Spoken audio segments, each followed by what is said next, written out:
బెంగాల్లో అల్లకల్లోలం సృష్టించడానికి రంగం సిద్ధమైంది. మమతా బెనర్జీ ఓటమి భయం పట్టుకుంది. ఇప్పటికే ఆల్రెడీ ముస్లిం సామాజిక వర్గాన్ని అంతా రెచ్చగొట్టి ఉంచింది. హిందువుల్ని కూడా భయపెట్టింది. నేనే కనుక లేకపోతే మిమ్మల్ని ఆ సామాజిక వర్గం అటాక్ చేస్తుంది అన్నటువంటి భయాన్ని కల్పించింది.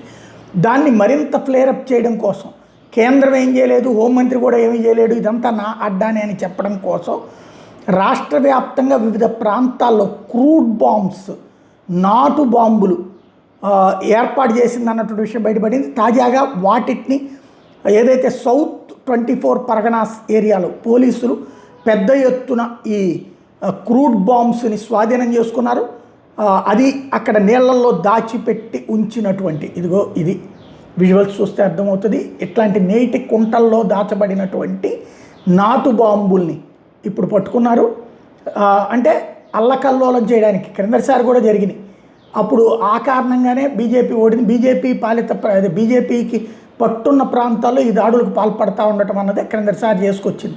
అదంతా తన మేనల్లుడు చూసినటువంటిది బెనర్జీ.